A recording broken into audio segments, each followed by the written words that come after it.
Bueno, hermanos, pues es la continuación de la reflexión que tuvimos hace unas semanas, que pues son variaciones sobre el mismo tema, variaciones sobre el tema de la santidad. En este caso vamos a hablar de la divina providencia y específicamente a la luz del pasaje de Romanos 8:28. El pasaje dice: por lo demás, sabemos que en todas las cosas interviene Dios para el bien de los que le aman, de aquellos que han sido llamados según su designio. Interesantemente, si leemos el pasaje, ¿verdad? El pasaje no afirma que todo sea bueno. Yo creo que sabemos que no todo lo que sucede es bueno. Nada más basta que veamos las noticias de ayer, el día de hoy, lo que está sucediendo en Nicaragua, lo que ha sucedido en la historia, ¿verdad? Las guerras mundiales, etc. Entonces es claro, yo creo que el mal existe. Es una realidad horriblemente patente para ti, para mí, para la humanidad. Pero precisamente por el hecho de que el mal existe, hermanos, es que este verso bíblico es increíblemente radical. El pasaje no únicamente dice que en efecto existe el bien y el mal, no dice que el bien, no solamente dice que el bien es mayor que el mal, o que Dios puede hacer que cosas buenas sucedan, sino que lo que dice es que Dios puede hacer, Él hace que algo bueno salga aún del mal. Esa es la parte singular, esa es la parte singular del pasaje. Entonces, no todas las cosas son buenas, pero sí todo puede suceder y todo sucede para bien. Pero el pasaje, como bien sabemos, tampoco dice que todas las cosas suceden para bien de todas las personas. Tiene una cualificación muy importante que todos conocemos.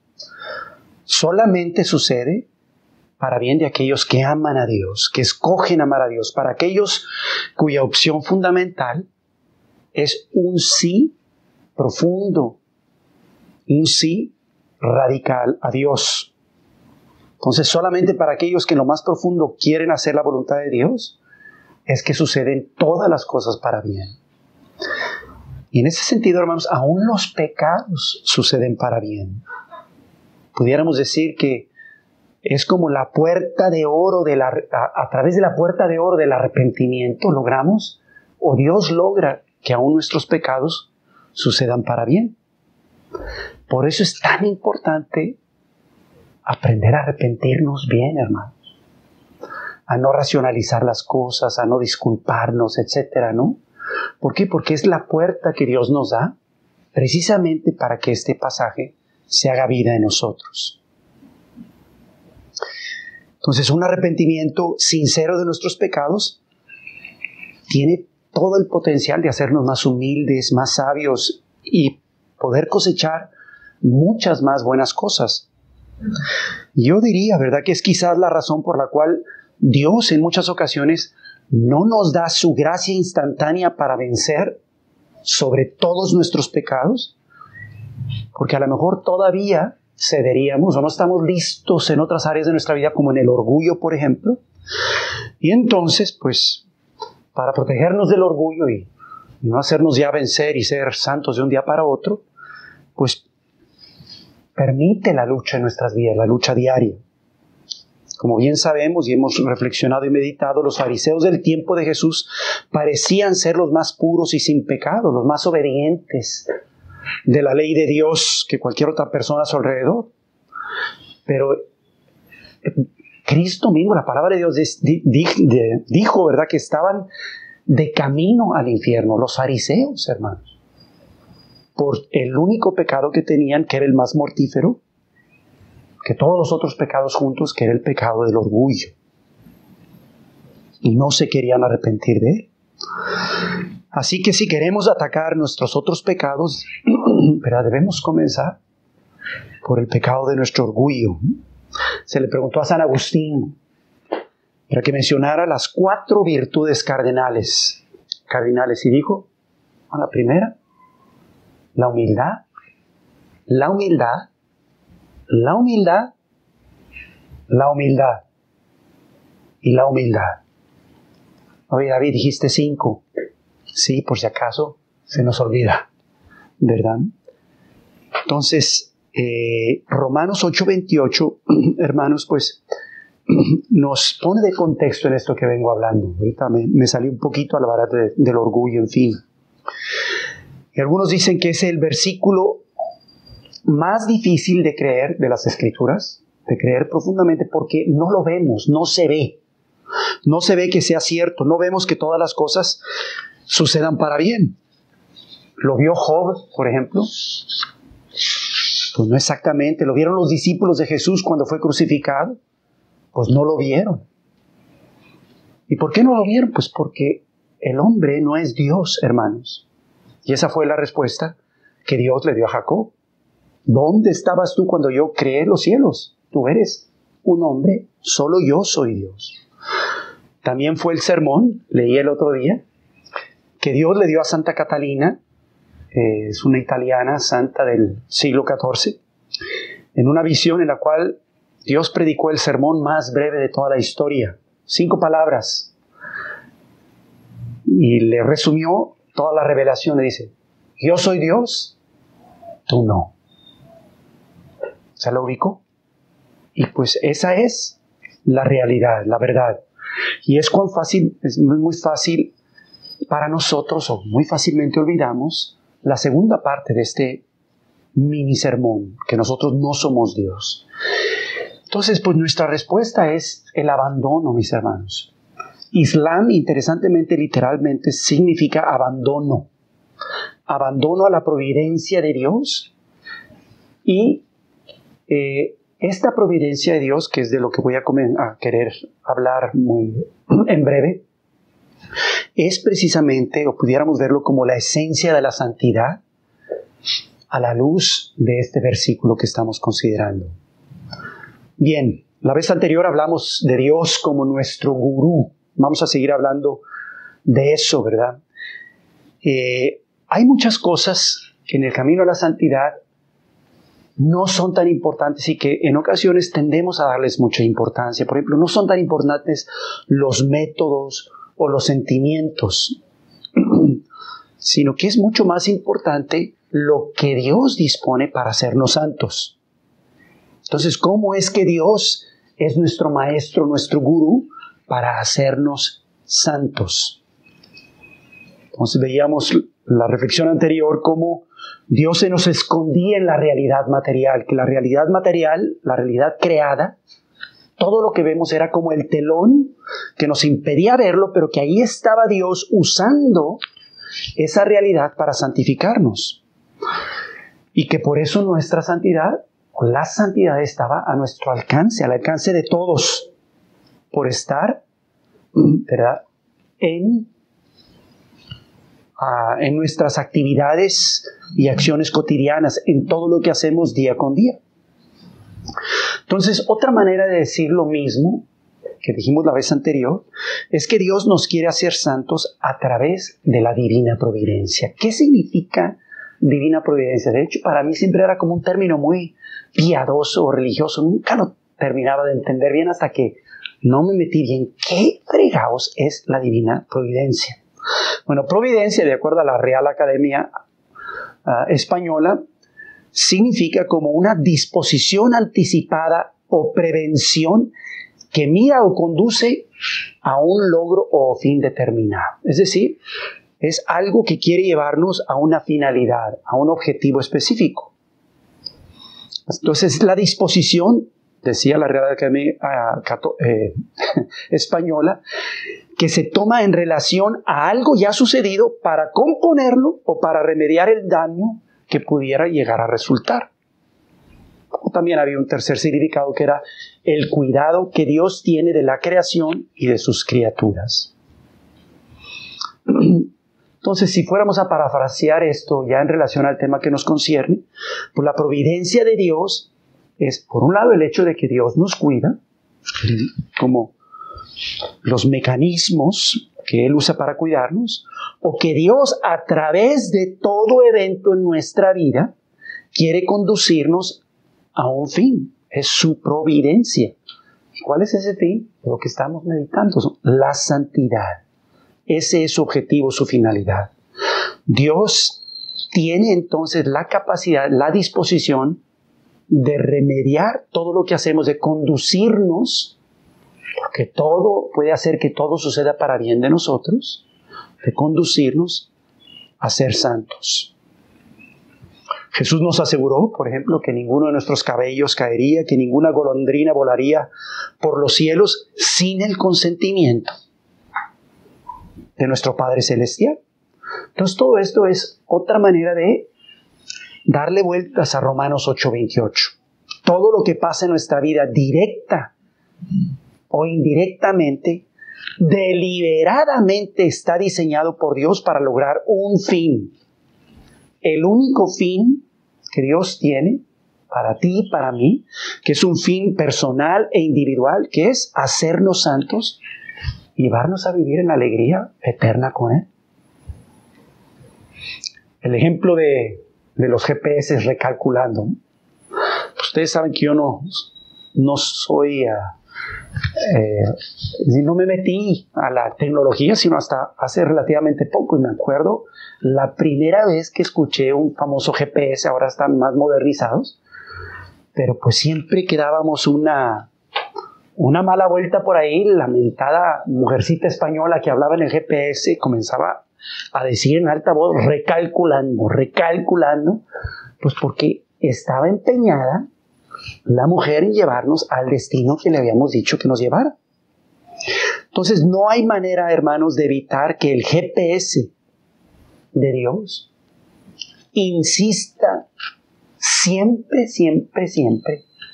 en recalcular nuestras circunstancias para nuestro bien y para llevarnos a ser santos. Entonces, solo los seres humanos de todas las cosas creadas en el universo somos inmortales. Y es por eso que Dios está empeñado en llevarnos a un buen destino, hermanos. Cuando las galaxias mueran, nosotros todavía estaremos en nuestra plena juventud, hermanos. El universo es una enorme y compleja máquina diseñada por Dios para hacernos santos, hermanos. Es el telón de Dios del que hablábamos anteriormente. Todo en él, en este universo, excepto nosotros, son engranes, son ruedas, son dispositivos diseñados por Dios para hacernos santos. Dios controla esas ruedas, esos engranes de esa gran máquina con un solo propósito, de llevarnos a la santidad. Eso es lo que significa la divina providencia. Es su GPS, hermanos. Eso es Romanos 8:28. En ese universo, la divina providencia es nuestro PEI, nuestro gurú, ¿verdad? PEI, nuestro plan de educación individualizada, en donde nada es accidental, hermanos. Nada sucede al azar. Y nada sucede tampoco para que le quede a todo mundo. No es, como diría Pepe Vázquez, one size fits all. All right? Sino que todo está diseñado para cada individuo. Nuestro gurú, nuestro sensei, hermanos, no comete errores. Es perfecto, es Dios, es infalible. Y esto no solamente aplica a los males que sufrimos, sino también en relación a los males que cometemos, a nuestros pecados, hermanos. Siempre y cuando los pasemos a través de la puerta de oro del arrepentimiento. Pero aun cuando no podamos entender, porque es cierto, no entendemos por qué nuestro gurú nos da ciertas tareas y dispone ciertas circunstancias, sí podemos saber por qué. Sí podemos saber y confiar y creer que es para nuestro bien.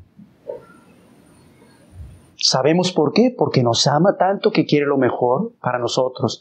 ¿Sabemos por qué? Porque es tan sabio que sabe realmente lo que es mejor para nosotros y porque es tan poderoso que en efecto puede arreglar todo de tal manera que nada se interponga en su camino para hacernos santos.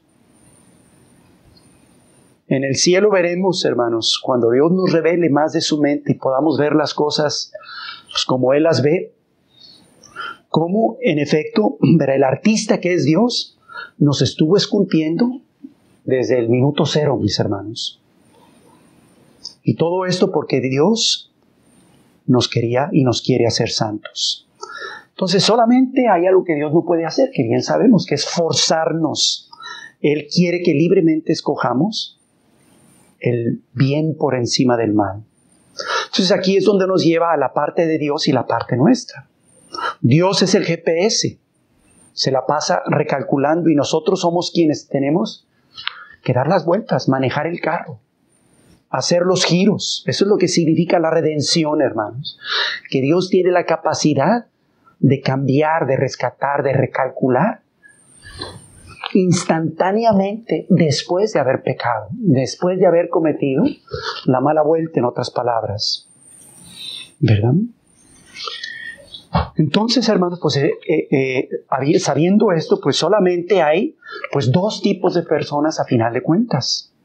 ¿Verdad? Aquellos que le dicen a Dios que se haga tu voluntad, como dice C.S. Lewis, o bien aquellos a quienes Dios más bien les dice, está bien, si no quieres, pues que se haga tu voluntad, porque nos va a respetar en nuestra libertad.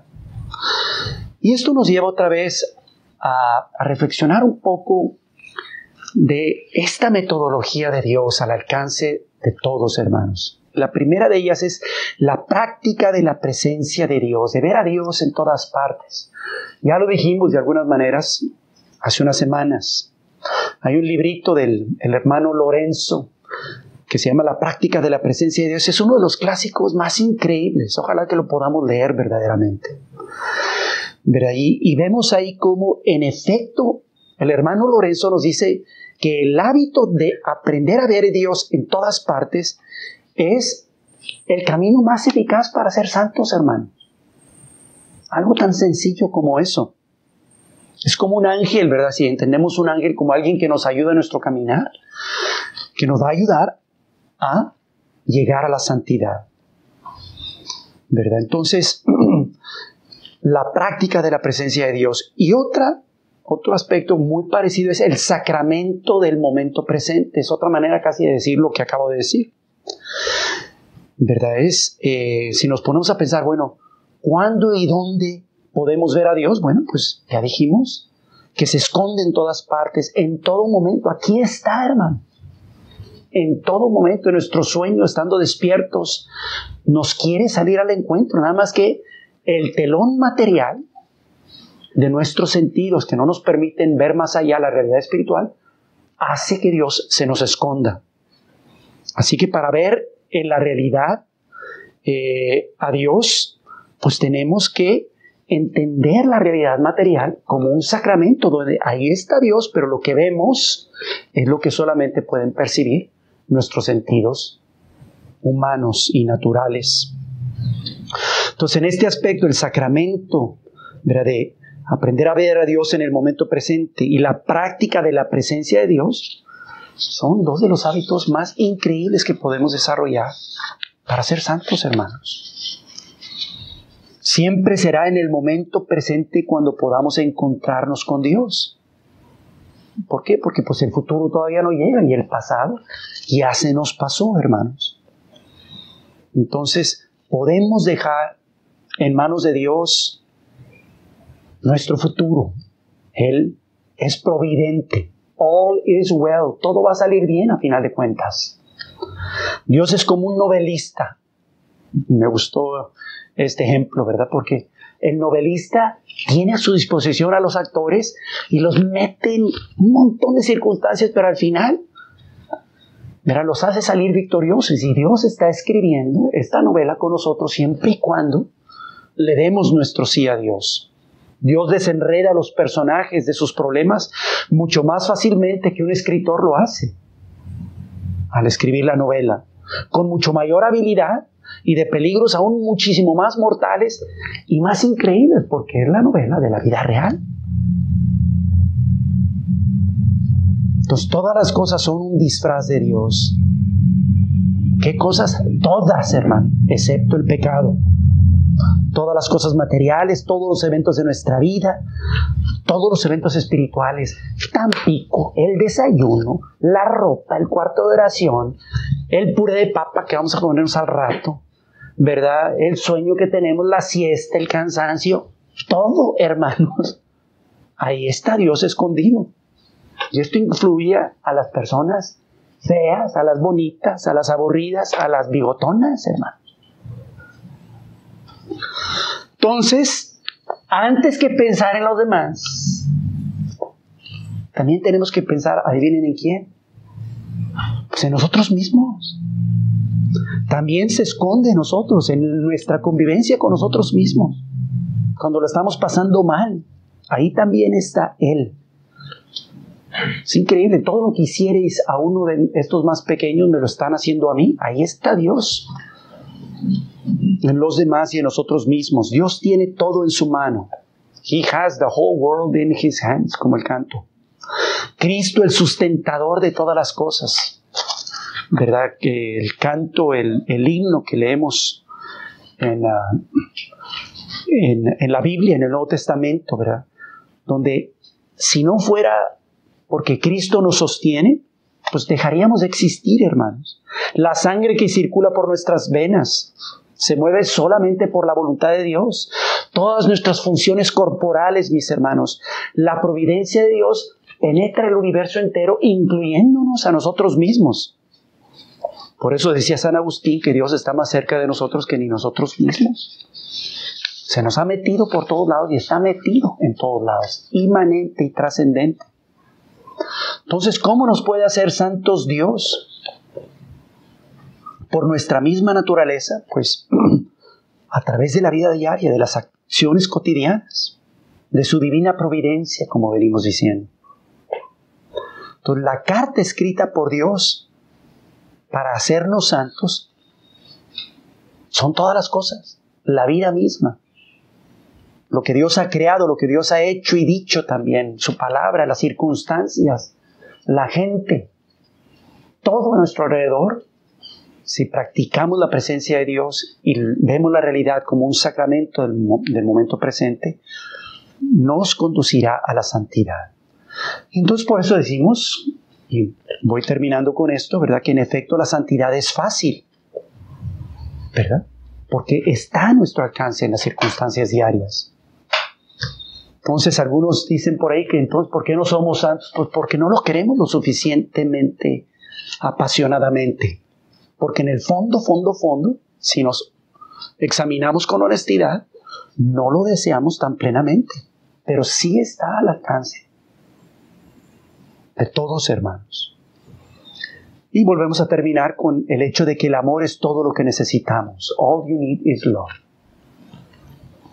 Está en el amor de lo cotidiano. Cada vez que escogemos amar desinteresadamente, cada vez que nos damos a Dios y a los demás, recibimos una infusión de Dios. Recibimos algo a cambio, recibimos a Dios mismo, recibimos paz, alegría profunda y sólida. Y entre más nos damos cuenta y descubrimos esto, entre más damos, más recibimos. ¿Por qué? Porque el amor nos descentra, nos hace salir de nosotros mismos. Como C.S. Lewis dijo, ¿verdad? Después de todo, el trabajo principal de esta vida, en lo que consiste tu vida y la mía, es descentrarnos de nosotros mismos. Salir fuera de esa pequeña y oscura prisión en la que todos nacemos. La santidad, a la luz de esto, pues, como nos imaginamos, si nos imaginamos bien, pues es algo que es lento, es de todos los días. Viene a nosotros gradualmente. Viene a nosotros también el gozo gradualmente. La perfección va creciendo poco a poco y llega a completarse en nuestras almas de manera cierta, pero a veces desapercibida, y a veces pensamos que en nuestro caminar no avanzamos. Pero no nos damos cuenta. San Agustín dijo que el amor que tengo, ¿verdad?, es mi verdadero peso específico. Peso lo que peso en amor. Es mi verdadero valor. Voy a donde mi amor va. Me convierto en aquello que amo y mi amor es mi destino. Lo que amo me define a final de cuentas. Y por eso, si mi amor está dividido, pues estará dividido también mi destino, mi gozo, mi misma identidad. Entonces, solo un gran amor hace a una gran persona. También otro filósofo decía que la pureza de corazón, por lo mismo que venimos diciendo, consiste en querer solo una cosa. Y a la luz de esto vemos que nuestro ideal en los siervos de la palabra, ¿verdad?, de tener un corazón indiviso, ¿verdad?, que es probablemente el resumen más preciso y que le pega al corazón de nuestro ideal, pues es increíble en ese sentido. ¿Verdad? Tener un corazón indiviso nos lleva en el camino de la santidad. Y el fruto entonces pues es la paz, hermanos, ¿verdad? La paz que, como San Agustín decía, solamente la podemos encontrar hasta que no la encontramos en Él. Y Dios también pues nos permite aprender de nuestras fallas y de nuestro pecado, como ya venimos diciendo. Pero ahí se esconde Dios quizás de manera muy especial. Se esconde en nuestras idiosincrasias, ¿verdad? En el hecho de ser retraídos, en el hecho de tener debilidades, en nuestro cansancio, en las cosas que no nos gustan de nosotros. Pero entonces debemos aprender a beneficiarnos de nuestras debilidades y fallas, de nuestros miedos y dudas, de todas nuestras características, hermanos, porque Dios también nos las dio para sacar provecho de ellas. Y aún hasta de nuestras fallas morales, de nuestro pecado, como dijimos, ¿verdad? Dios, pudiendo darnos la victoria inmediatamente, como ya dije, no lo hace, pero sí lo permite, ¿verdad? Porque quiere trabajar probablemente en áreas mucho más profundas, como nuestro orgullo y nuestra soberbia. Y también permite el sufrimiento, hermanos. También ahí se esconde Dios. Dios no dice que vamos a ser happy, happy, happy, ¿verdad? En las bienaventuranzas, pero sí nos dice que seremos bienaventurados, bendecidos. Es decir, ¿por qué? Porque el sufrimiento es una bendición también para nosotros. El sufrimiento es un don de Dios. ¿Por qué? Porque nos acerca a Dios. Nos pega a Dios, nos hace más santos, hermanos. La mayoría de nuestras grandes alegrías, ¿verdad? Dios, ¿verdad?, las dispone misteriosamente en ocasiones también a partir y a través del sufrimiento, cuando entendemos que Dios las dispuso para nuestro bien. Bien, hermanos, pues entonces dediquémonos a practicar esta presencia de Dios en las acciones cotidianas y a cobrar conciencia del sacramento, ¿verdad? Ese aspecto de que Dios se esconde también en el momento presente, aún en nuestro pecado y en nuestro sufrimiento, sabiendo que todo sucede para bien de los que amamos a Dios. Entonces, este es el resumen de la divina providencia para llevarnos al único puerto que Dios tiene como nuestro destino, que es nuestra santidad, y comenzar nuestro itinerario hoy mismo, ahora mismo, para que seamos santos como Dios mismo es santo. Amén.